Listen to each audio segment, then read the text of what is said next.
Bom, pessoal, vamos dar continuidade então ao nosso curso de Capelania Evangélica Internacional.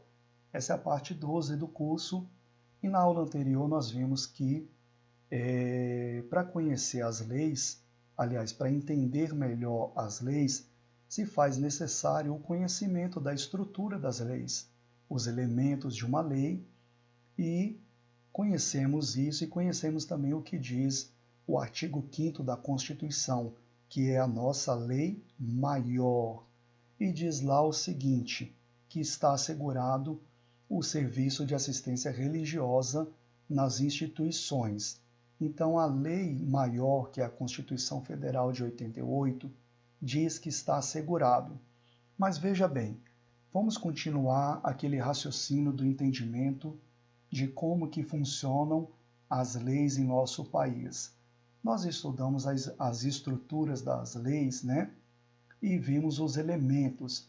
Vimos lá os artigos, incisos, parágrafos, alíneas, né?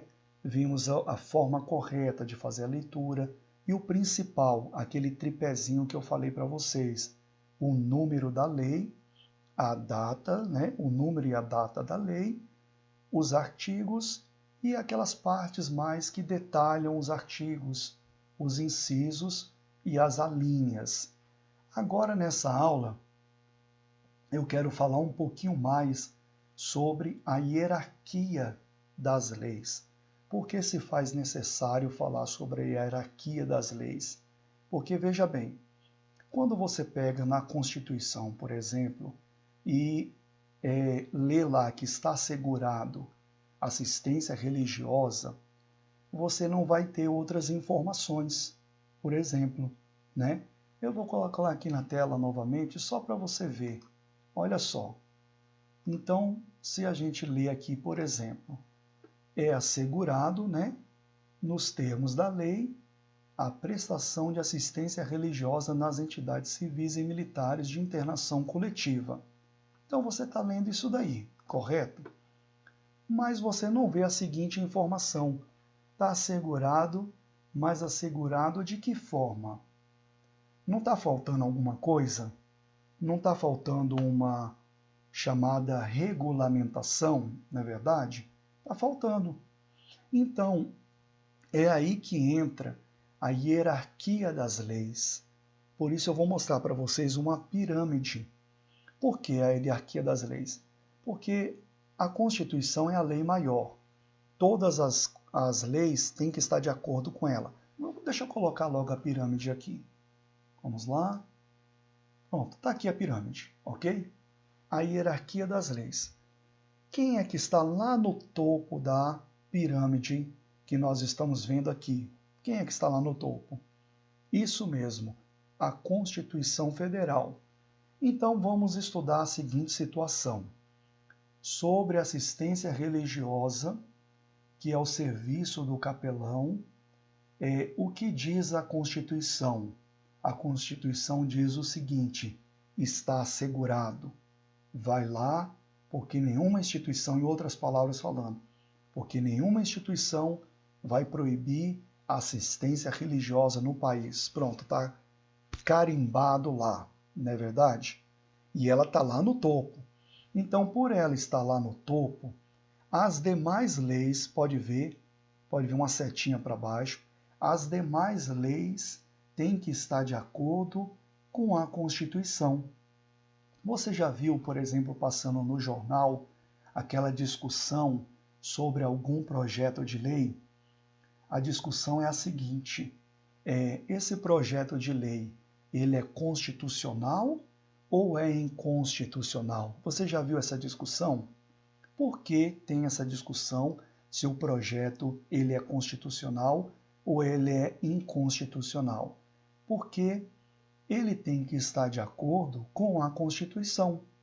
Se ele não estiver de acordo com a Constituição, ele é inconstitucional e, portanto, não pode passar no Senado, não pode ser sancionado pelo presidente da República, não pode ser aprovado. Por exemplo, vou falar um exemplo. E lembrando que projeto de lei não é lei, é projeto, que pode ou não virar uma lei. Então não confunda quando você vê aí projeto de lei diz que vai fazer isso ou aquilo e todo mundo se assusta. Não, tem um projeto de lei que diz que as igrejas vão ter que pagar tributos dos dízimos, das ofertas, disso, daquilo. Espera aí. É um projeto de lei. Não virou lei ainda, ok? É só um projeto. E aí vai ser analisado, tem que ser aprovado para depois virar lei.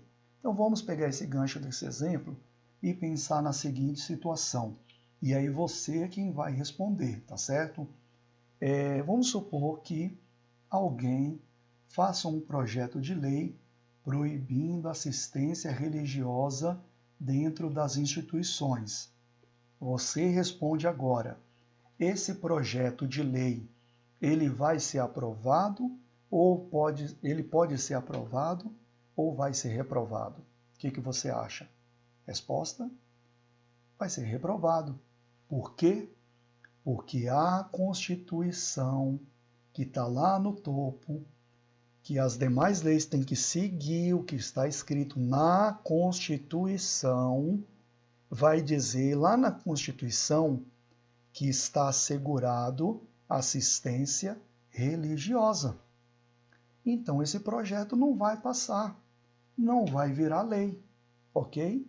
Por isso que nós encontramos aqui nessa pirâmide a Constituição lá no topo, porque as demais leis têm que estar de acordo com a Constituição. Isso é muito bom você aprender por causa da seguinte forma. Nós vimos lá no artigo 5º da lei, inciso 7, que é assegurado, nos termos da lei, o serviço de assistência religiosa. Mas é assegurado de que maneira? Aí vem as respostas agora, tá certo? Quais são as respostas? Existem leis que estão abaixo da Constituição, mas que concordam com a Constituição, que vão destrinchar melhor o que a Constituição diz. Elas vão explicar melhor, vão criar regras, vão criar normas que vai explicar melhor o que a Constituição diz. Então, por exemplo, nós temos aqui na pirâmide que primeiro vem a Constituição, depois vem a emenda constitucional. A emenda constitucional, ela fará parte da Constituição, por isso é a própria Constituição também, né? Depois tem a lei complementar. Essa é a lei que nós vamos estudar agora. Ela está abaixo da Constituição, tá? E ela concorda com a Constituição e explica o que a Constituição quer dizer. Ela vai fazer o quê? Complementar. Ela vai regulamentar o que a Constituição diz. Eu não falei que fica bem vazio você ler o artigo 5º da Constituição, inciso 7, que diz lá, é assegurado nos termos da lei a prestação de assistência religiosa. Sim, assegurado, legal. Assegurado de que forma? Como é que eu devo fazer? Aí as instituições olham assim e falam, sim, está assegurado, mas entra como? Como é que funciona isso daí? A lei complementar vai explicar de que forma está assegurado. A lei complementar vai explicar, vai criar regras de que forma você pode, estando assegurado, entrar para prestar o serviço de assistência religiosa. É a lei complementar, também conhecida como lei federal.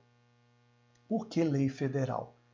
Por que lei federal? A lei federal, ela abrange todo o território federativo, ou seja, ela abrange todo o Brasil.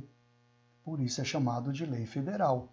Essa lei complementar, que é a lei federal, ela vai dizer normas, regras, aliás, dizer regras que vai abranger todo o Brasil.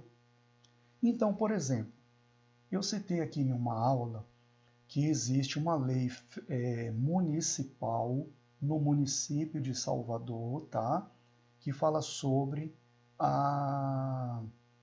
obrigatoriedade de aquele que se diz capelão tomar o curso de capelania. Lembra que eu falei isso nas aulas anteriores? Portanto, essa lei municipal, por exemplo, ela só vai criar regras para o município se tiver de acordo com a lei complementar seguido da Constituição. Então, a Constituição diz que está assegurado, a lei complementar vai falar quais são as regras disso que está assegurado, e a lei municipal, por sua vez, vai pegar tudo isso daí que está assegurado, vai pegar todas as regras que foi criado pela lei federal e vai criar sua regra no município. Não pode discordar de nada que diz a Constituição e a lei complementar. Não pode discordar de nada. Então ela tem que seguir essas regras. Ela, por exemplo, o município não pode, o prefeito não pode sancionar uma lei que na lei municipal, lá para aquele município, diga o seguinte: olha, está proibido a entrada nos hospitais. Não pode. Por que não pode? Porque a Constituição Federal diz que está assegurado, portanto não pode proibir, e a lei federal, que abrange todos os municípios, todo o território federativo, né, do Brasil, já criou normas para complementar essa regra, para complementar esse direito que a Constituição nos fornece, e que agora o município tem que se adaptar a isso. Então, o máximo que o município pode fazer é o seguinte: se organizar para receber a imposição dessa lei. Se organizar de que forma? Criar regras que vão fazer cumprir essa lei. Não criar regras individuais, né, individuais do município, que nenhum lugar mais tem. Não é assim. Ele vai criar regras só por base de organização. Por exemplo, no município de Salvador, tem lá as regras lá da assistência religiosa que fala que é necessário fazer o curso de capelania, mas não está fugindo de nada da Constituição, de nada da lei federal, da lei complementar, não está fugindo de nada disso. Não está saindo dos eixos, não. Ela só está se organizando melhor para cumprir o que diz a lei. Então, essa é a hierarquia das leis. Por isso, esse desenho dessa pirâmide aí. Por isso que você vê esse desenho, porque existe uma hierarquia, tá? E quem é que está lá no topo? Quem é a lei maior? As outras leis têm que obedecer a qual lei maior? A Constituição Federal. Essa é a resposta. Depois da Constituição Federal, qual é a segunda que tem mais poder em nosso país? É a lei complementar. Né? A emenda também. A emenda já é a própria Constituição, sofreu uma emenda. Aí vem a lei complementar, que é a lei federal, vai abranger todo o território federativo. Depois vem a lei ordinária, que é a municipal, por exemplo. Né? Mas todas estão subindo, concordando com elas, concordando com a Constituição, concordando com a lei federal, tá certo? Deixa eu tirar agora essa pirâmide aqui, agora que você já entendeu isso, e eu vou colocar a seguinte situação aqui agora. Vamos lá.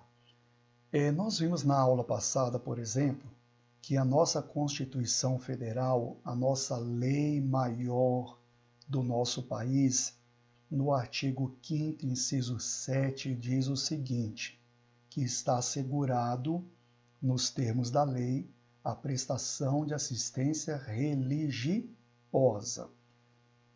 Qual é o papel do capelão voluntário? Qual é o papel do capelão? Prestar assistência religiosa. Portanto, esse trecho, esse inciso da Constituição do artigo 5º, está falando exatamente isso. Em outras palavras, olha, eu, como lei maior, estou te dando o direito de exercer a função de capelão, de prestar assistência religiosa. Ela está dando esse direito. Só que ela está te dando um direito que vai precisar uma lei complementar, uma lei federal, dizer as regras para você poder exercer esse direito. Lembrando que se você violar o direito de outras pessoas, você perde o seu também, ok? Então você não pode violar os seus direitos. Não é porque você tem um direito que agora o direito é só seu. Lembra da linha cruzada? Você tem o direito de ir, mas tem outro que está vindo de lá também que tem o direito de vir. Você tem o direito de ir e vir, mas o outro também tem. Se vocês estão na mesma calçada, vocês não vão se chocar, não. Esse é o meu direito. O outro fala, não, é o meu, é o meu, é o meu. Não, um vai desviar do outro e vai seguir seu rumo, porque os dois têm direitos, ok? A Constituição diz a mesma coisa. Você tem direito. Eu te asseguro. Pronto, te assegurou. E a lei complementar vai te dar direitos e deveres. Vai falar, olha, a senhora Constituição te deu um direito, não foi? Você vai falar, foi, ela me deu um direito e, olha, eu posso entrar em qualquer instituição. Aí a lei federal vai falar, vem aqui, deixa eu conversar com você. Tá bom, ela te deu direito, mas você vai ter que passar por mim agora. Eu vou te dar deveres, tá bom?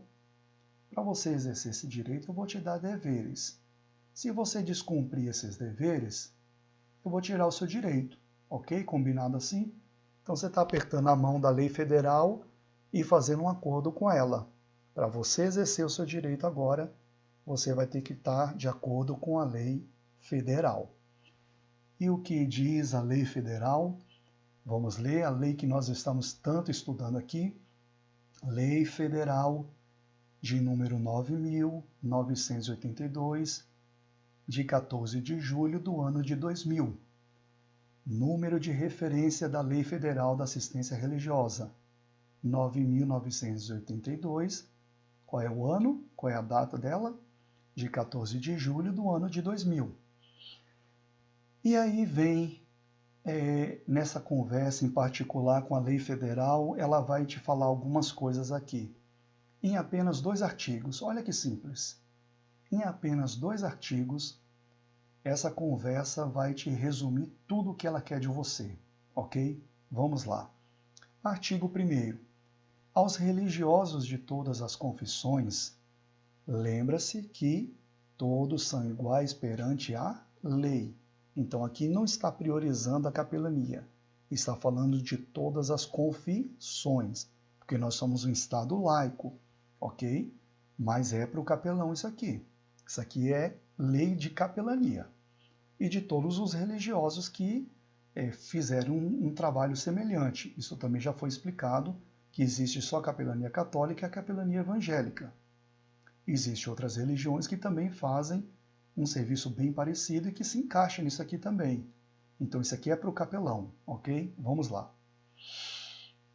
Aos religiosos de todas as confissões, assegura-se o acesso aos hospitais de rede pública, da rede pública ou privada, bem como aos estabelecimentos prisionais civis ou militares, para dar um atendimento religioso aos internados. Então veja que ela está concordando com tudo que a senhora Constituição falou lá, né? Ela mandou, ele está concordando com tudo. Aí vem a regra, porque ele também é autoridade, a lei federal também é autoridade. Ela vai dizer a regra. Aí diz o seguinte, primeira regra, desde que, em comum acordo com estes, ou com seus familiares, no caso de doentes que já não estejam mais no gozo das suas faculdades mentais. Então veja, a Constituição Federal então, ou aliás a Lei Federal, né, ela vai falar bem assim, olha, esse direito seu você vai exercer da seguinte forma. Você pode prestar assistência religiosa para essa pessoa, ok. Só se ele tiver de comum acordo, tudo bem? Se ele não concordar, você não pode impor essa assistência. Então já é uma regra, ok?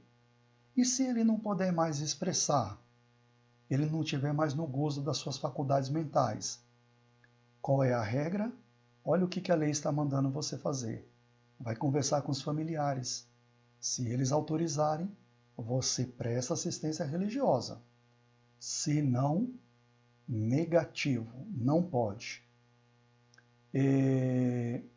Então aqui nós já começamos a conhecer algumas regras. Vamos conhecer mais dessas regras aqui no artigo 2º agora?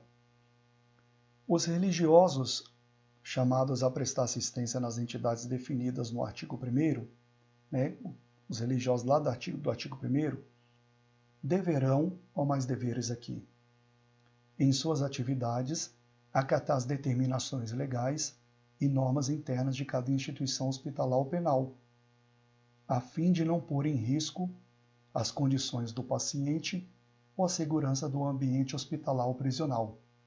Olha só agora. Agora, a lei federal está falando para você o seguinte. Você vai entrar nas instituições? Vai. Oba, vai. Ok. Só que lá dentro, você tem que acatar as determinações legais, ok? O que são determinações legais? Determinações legais, esse nome legais, vem de lei. Então, as determinações que são fixadas por leis. Você sabia que nessas instituições há determinações que eles seguem, que são fixadas por lei? Sabia disso? Por exemplo, eu acho um absurdo ir no presídio e me revistarem. É uma determinação legal. A lei diz para revistar. Eu acho um absurdo ir no hospital e ter que fazer silêncio. Aliás, isso é uma norma interna, mas é quase que uma determinação legal. Só para você entender, existem determinações que as instituições seguem, que são determinações que são fixadas em leis. Eles mesmos têm que exigir de quem entra lá cumprir essas determinações. E o que você tem que fazer? Acatar, obedecer essas determinações legais. Não só determinações legais, veja o que mais. Você deve acatar, deverão em suas atividades acatar, as determinações legais e normas internas de cada instituição. Eu dei um exemplo aqui agora de norma interna.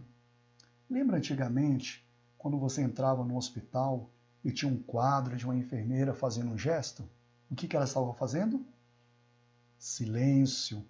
Isso é uma norma interna, né? Outra norma interna, lavar as mãos, né? Por exemplo, hoje é o que mais se fala nisso daí, lavar as mãos, por causa do vírus, o coronavírus, né? Lavar as mãos. Outra norma interna, não sentar no leito da pessoa que você está ali compartilhando aquela assistência, prestando aquela assistência, melhor dizendo.